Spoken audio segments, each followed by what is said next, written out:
Hello, I'm Mansur Ahmad. I teach radiology at the University of Minnesota School of Dentistry. I invite you to my teaching files of oral and maxillofacial radiology. I bring to you selected cases from my collection of thousands of interesting radiographs. These are cases that will help you improve your diagnostic skill. Some of these cases are easy to interpret. Some are, I guess, rather challenging. But every case will have something for you.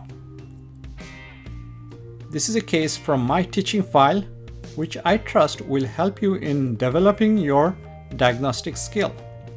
This panoramic radiograph is of a young boy who is 10 years old. He was seen by an oral surgeon with complaint of soft tissue swelling of the right side of the lower jaw. To start our interpretation, first we need to review if the image has any technical errors. There are two major errors in this image.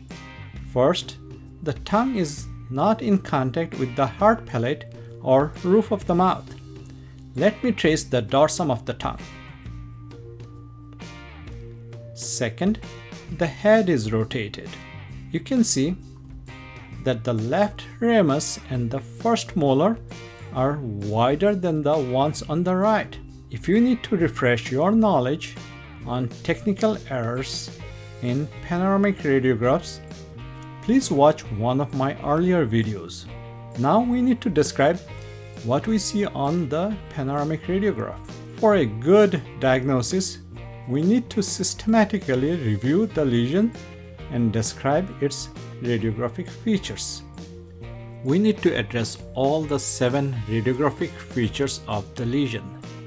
These features are location, density, size, shape, border, content, and the effects on adjacent structures.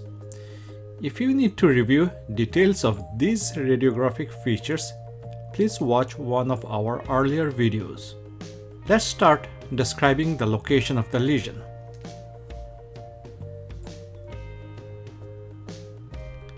The lesion is in the mandible on the right side, in the region of the first molar, or between the first and second molars. The lesion is near the roots. Let's make a note that this lesion is in the area of number 30 and slightly distal. Let's describe the second feature, the density of the lesion. It seems that there are 2 areas in this lesion. Near the tooth, there is an area of low density, and towards the periphery, the density increases. We'll call this as mixed or low density lesion. Now we need to describe the third feature, the size of the lesion. Remember that it's difficult to give the accurate size of a lesion on a panoramic radiograph. We'll go with an approximate size. Size should be described in all dimensions if possible. On a panoramic radiograph, we don't know the buccal to lingual dimension. That's a limitation of panoramic radiography. This lesion extends from the area of the mesial root of the first molar and a few millimeters past the crown of the molar. Superiorly, the lesion is at the alveolar crest, and inferiorly somewhere near the mandibular canal. Let's write that this lesion is wider than the crown of the molar. Remember that because the head of the patient was rotated, the images of the right molar and the lesion are probably smaller than the actual size. Now let's describe the shape. It's difficult to describe the shape of this lesion, primarily because we don't see the outline of the lesion quite well. It seems to be roughly oval. We need to describe the fifth feature, the border. We already know that we'll have difficulty describing the border. We know that the border is not corticated and doesn't have well-defined margins. We had problem in describing the shape of the lesion due to the ill-defined margins. It's kind of difficult to tell where the lesion starts and where it ends. And that's an important feature that we don't see the margin clearly. Let's call the margin to be poorly defined, maybe fuzzy. The sixth feature that we need to describe is if there's any content inside this lesion. A lesion may not always have a radiographic content. In this lesion, we don't see any radiopaque entity or any radiopacity. There may be fluid or soft tissues in the lesion, which are difficult to describe from a panoramic radiograph. Let's call that there's no radiopaque content in this lesion. Describing the effects of the lesion on its neighboring structure is one of the most important radiographic features. First, we see that the lamina dura of the first molar is intact. We also see the roots of this molar appear shorter than the roots of the left first molar. Compared to the left first molar, the eruption of the right first molar is delayed.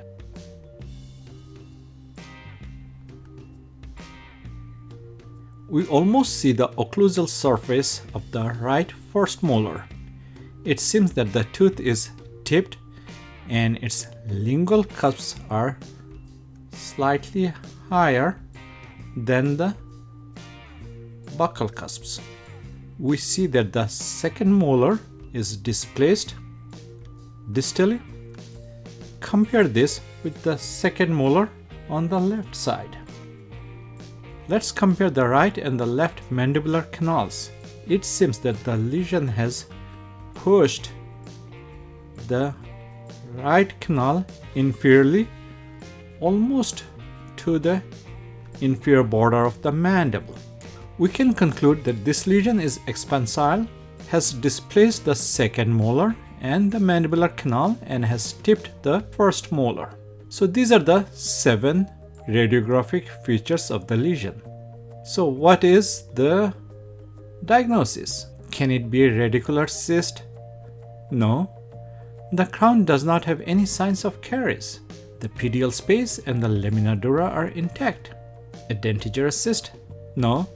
That has to be around the crown of an impacted tooth. The eruption of this tooth is delayed, but the lesion is not around the crown. An ameloblastoma or a keratocystic odontogenic tumor? Nah, the margins are poorly defined. Infection? Maybe. We do see sclerotic margin, but again, infection will not displace a molar or the mandibular canal. So what is this? The surgeon had requested a CT scan and a biopsy. The biopsy showed some inflammatory changes. Let's review the CT scan. This axial section of the CT shows some expansion of the buccal and the lingual cortical plate. These cortices are not disrupted. The root of the molar is near the lingual cortex. An oval, low-density area is surrounded by a wide band of sclerotic bone. Now, after about 7 months, the patient comes back to see the surgeon. This child is doing much better now.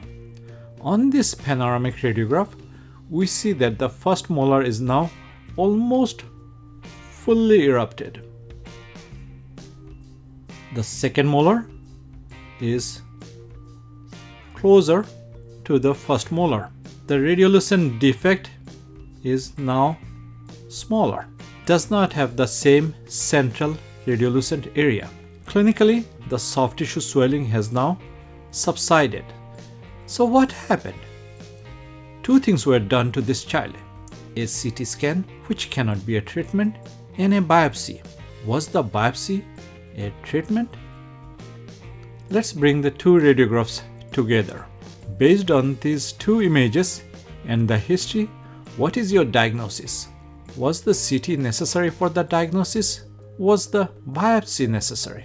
No, both of these were not necessary. This lesion is diagnosed radiographically and clinically, and the panoramic radiograph would have been sufficient. This lesion is called buccal bifurcation cyst or BBC. The most common location for this cyst is mandibular first molar area in the area of the bifurcation of the roots. Clinically, you will see a soft tissue lesion, a swelling on the buccal aspect. On a panoramic radiograph, you may see this lesion is slightly distal to the affected molar. In this case, there was an outer band of sclerosis. The margin was poorly defined. These are features of infection. This cyst was infected. Many times, a BBC can be on both the sides. If you see the lesion on one side, there is a good chance that another cyst may appear on the other side. If these are bilateral, the name is BBBC. The molar associated with the buccal bifurcation cyst is vital. Patients are young. So how do we manage such a case? Treatment is curettage or no treatment at all. Many times the lesion will resolve by itself. The affected molar should not be extracted. There is no need for histopathological examination. The diagnosis of buccal bifurcation cyst is done clinically and radiographically. Here is another case of buccal bifurcation cyst. This is a panoramic reconstruction from a cone beam CT data. This is a unilateral buccal bifurcation cyst on the right side. The margin of the lesion is better defined. Because the margin is well defined and corticated, it seems that this cyst is not infected, unlike the case that we just reviewed. On the coronal sections, you can see that the lesion is buccal to the roots. This is the root, and here is the lesion. The roots of the molar are displaced to the lingual cortex, and the lingual cusps are slightly higher than the buccal cusp. These are some of the radiographic features of buccal bifurcation cyst. Thank you very much. Please come back again for another case from my radiology teaching file.